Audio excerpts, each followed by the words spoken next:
Good afternoon, everyone, and welcome to our webinar today.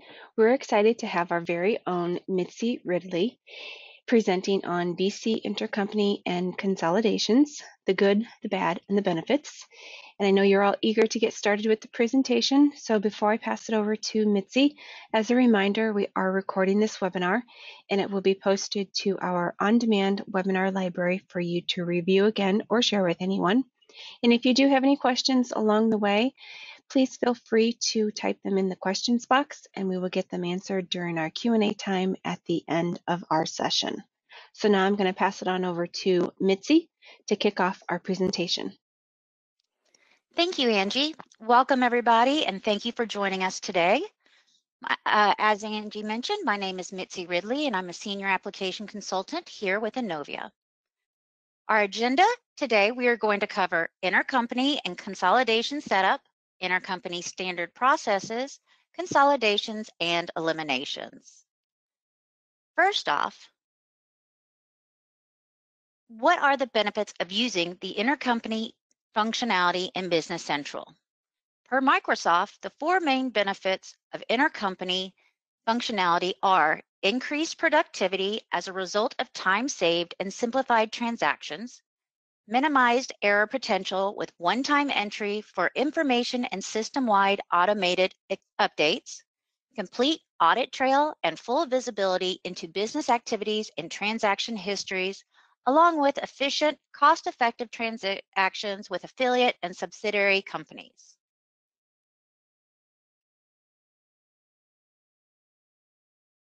Let's go into our Business Central to review the setups that need to happen for intercompany functionality to work. So we're first going to go into our Intercompany Setup. And you'll see that we have created a intercompany partner code, and we've also selected auto send transactions. You will also go into our company information to see where this is set up. You'll see in our communications area, we've identified our IC partner code that we just set up, and you also have your IC inbox type. You have the option of file location or database. However, in BC Online, you are only allowed to use database because Business Central cannot use your file locations to transfer transactions to your partner because BC doesn't have access to your local network. So I'm going to keep it as database. Next, we need to go in and set up our intercompany partners.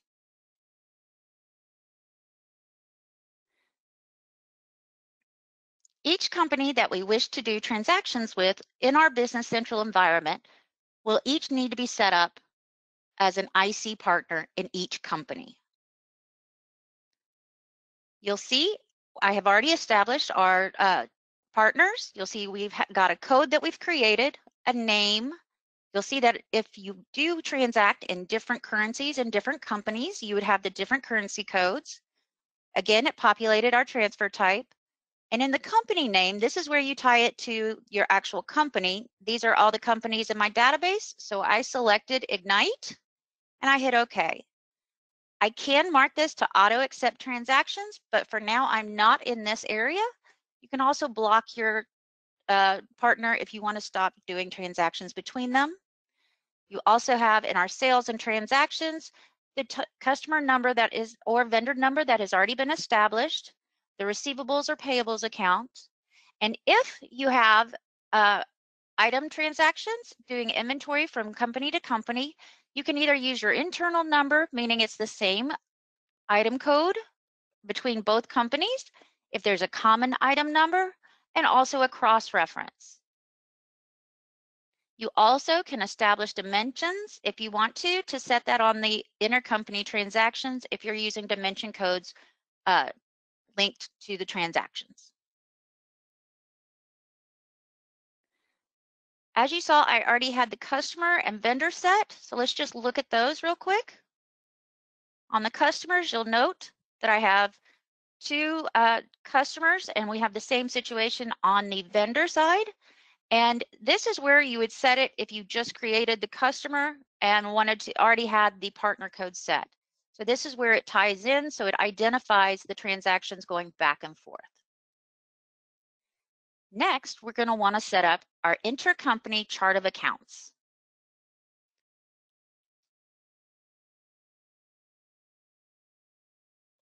Okay, so when you're first getting started, you need to have an intercompany chart of accounts. In order for companies to make the transactions, they must have a common reference point. If all of the companies use the same chart of accounts, this mapping is really simple. You can come into your intercompany chart of accounts, go to Process. You're going to copy from your current chart of accounts. Let's refresh that. And it'll make sure, are you sure? And that'll bring them all in for us to map against. Next, you're going to want to map, and again, this is if you're using the same chart of accounts between companies, you want to map to the GL account number. If it's all identical, you want to just mark them all and then go to Process and Map to Account with Same Number. And I'm going to process that right here. However, if they are different chart of GLs, you can always manually come through and assign the correct chart of account number. If you are using dimensions, you would do the same process. So let's go to Intercompany Dimensions. And we are going to click on this. And we're going to do the same process. Go to Dimensions, copy from Dimensions. Let's refresh again. Dimensions, copy from Dimensions. We're going to say yes. And I'll bring those in, and we're going to do the same process. Let's select both of these. And we're going to map the dimensions also. And so that's our setup for our chart of accounts and our dimensions. The last setup we want to do is set up a intercompany general journal template. So we go into our general journal templates. And we have one already set up here. The key thing to note is you have the name of your template, of course, what the description is, and the type is what we really want to make sure we identify as intercompany. So that is there, and we have that set up. And those are the basics to setting up your intercompany process or setups. We now want to set up our consolidations. If you have simple consolidations, you can always use the assisted setup. And you'll come here, and then if you look at your assisted setups, I'm going to make this a little bigger, you would want to go down to Setup Consolidation Reporting. Now, I'm not going to be able to go through the different assisteds because I already have it set up, but it's a very basic guide of you hit your next, and I already have it set up, but you could either create a new company from here, or if you already had one existing, you could do that. What this does is as you go through the process, it'll set up the company and set up what we call business units.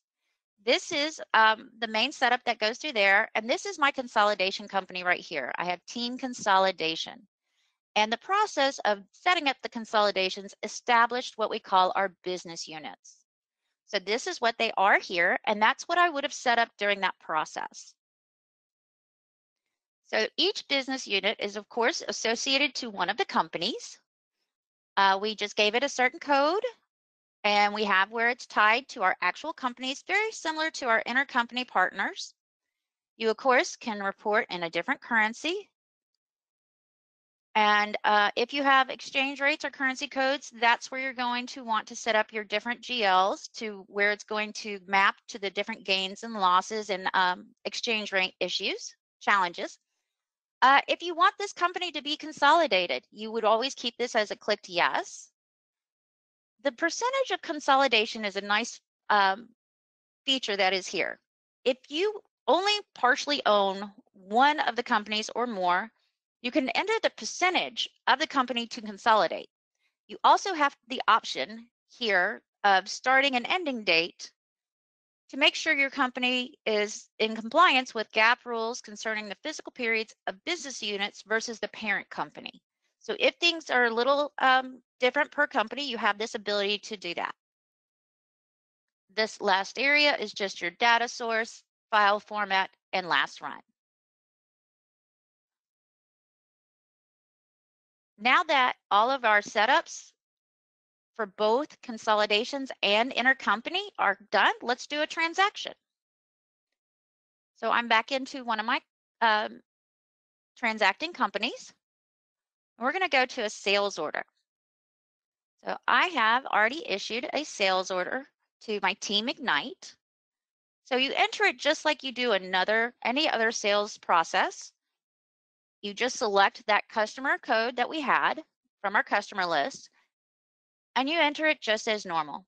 You have your dates. I'm selling 15 of this unit of chairs, entered everything as same. Now I just want to send the order over. I'm just sending it issued. So all I would do is come to Actions, Functions, and I'm going to send IC sales order. You'll note, oh, I don't know why my partner code just went away. Let's do it from a different company because evidently I messed up my setup. So we'll go to Sales, Orders, and we're going to do a new order. And we'll do to Team Innovations. We're starting all over. We're going to do that 1936S. We're going to sell 15 there. So what I was doing is I'm going to Related, Actions, Functions, and Send IC Order. You'll notice that it actually released the order and it's already been sent over to the other customer. We can also do something with this is I have set up this company that's receiving to auto receive transactions. So that means we did not have to go to our inner outbox. So I'm going to show you the handled process from where we sent the order. So we're going to go to our handled outbox. So you'll see that these are out there, and these are ones that were actually transmitted. So if I had any question, I can always look at this and say, okay, let's go to details and see what was a part of that order.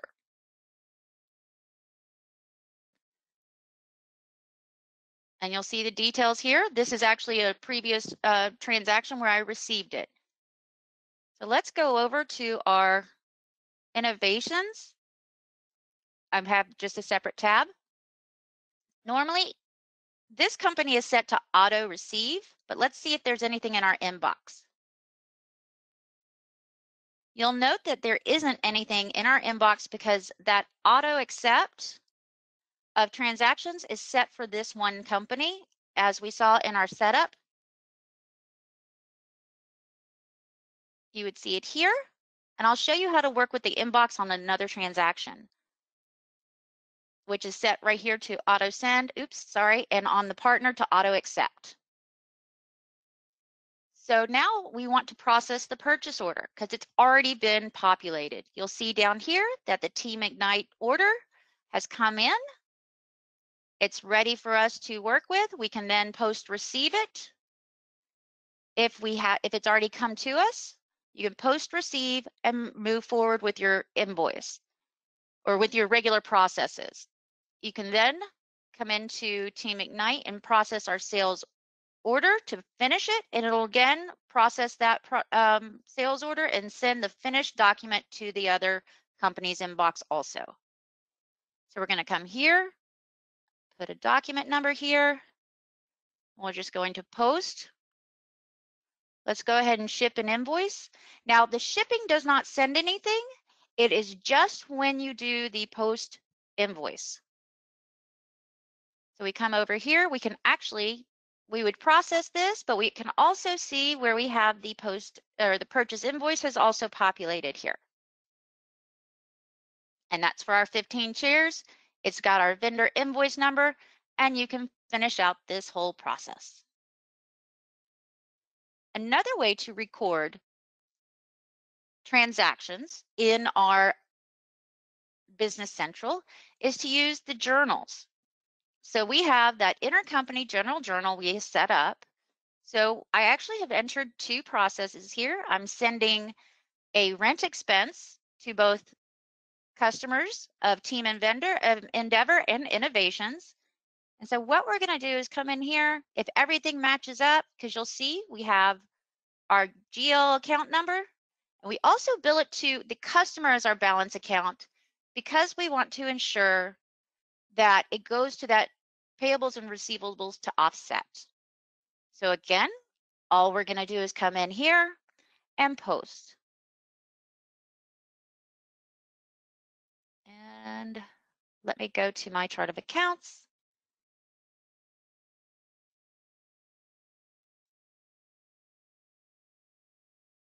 Even though real quick, it did not like that one setting for me.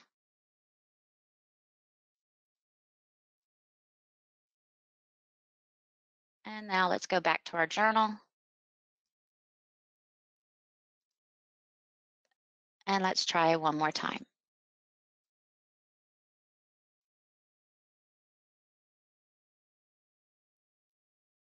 Okay, sorry about that. Let's set up a new one from here. Make sure our chart of accounts is happy. I know what I'm going to do. Let's change this. Let's do a prepaid. Okay, we're still going to go to our customer. We're going to do another prepaid here. I apologize. I tested this and it must be in a different company. So we're going to come in here and we're going to post one more time. There we go. Third time's the charm.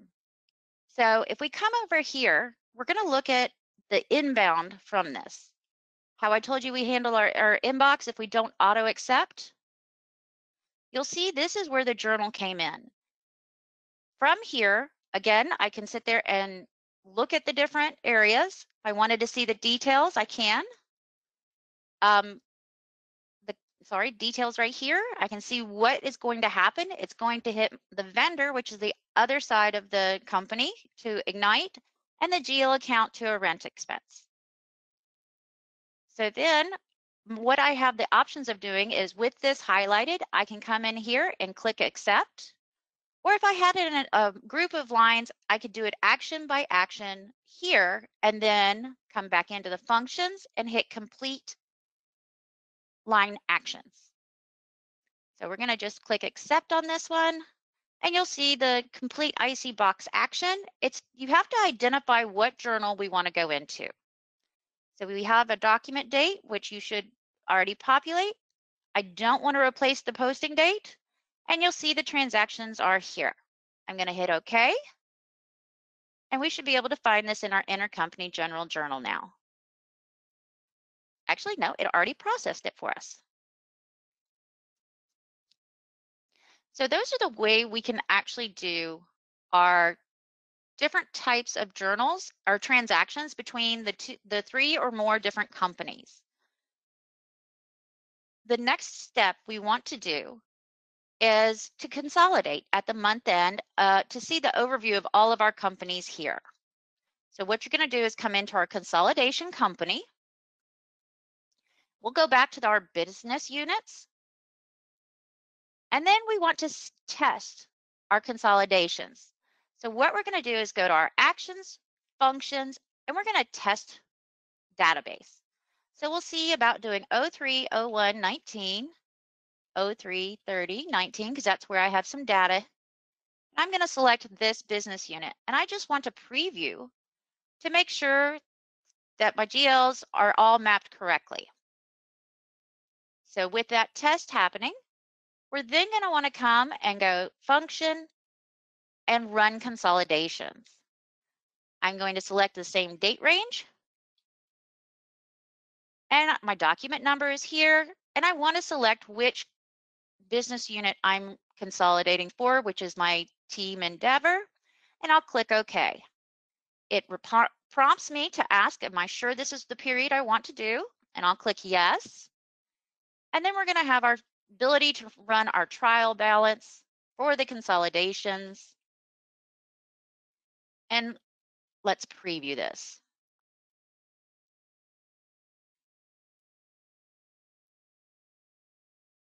All right, so let's zoom in here. You can see where we have our net changes. It does break it down by the different business units. So you get to see your consolidated trial balance for all areas. You'll note that there are not any eliminations showing just yet because they haven't been entered. But you can see this is a good report that gives you a full view of what your company is doing based on the trial balance. The last step is what we call eliminations.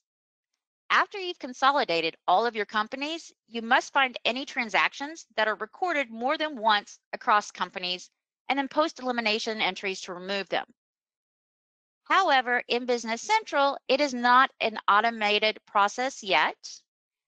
It is something that you have to manage manually. But to eliminate repeated transactions, find the transactions potentially needed to adjust and enter journal entry lines to eliminate them. So right here, I've got a general journal already started. And you'll see I have just 2 entries that I know from what I've processed that will need to be offset for this month. So as I prepare my journal, there is a report I can run to ensure that what I'm doing is accurate before I just post entries. So if I come here and go to my team consolidation, let's go back to our GL consolidation eliminations. We're going to click here. We've got our date range, and I want to do just for this business unit, and I'm going to preview this. And you'll see here all the different eliminations I need to process, but you'll see these are the GLs that I have identified that are the same to process the elimination to verify that I'm not doing something in error. And it'll then walk you through, and that way you can verify what you need to do for your eliminations and what you don't. So with that, I think that is pretty much all we were going to cover. So I think at this point, if anyone has any questions.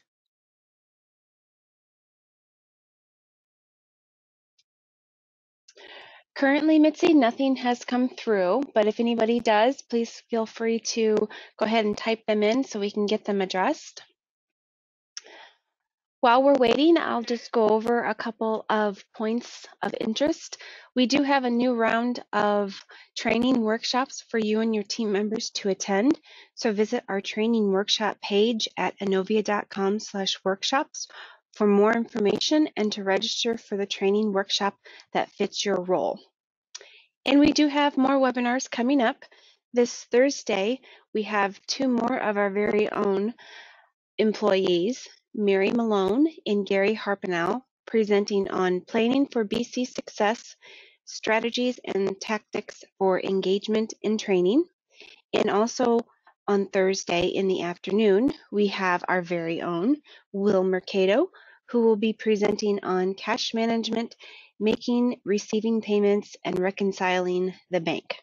So check out our website for more of our upcoming events, and that's inovia.com/events. And we do have a podcast that is going on. It's called the Inovia Conversation, if you have not heard of it already.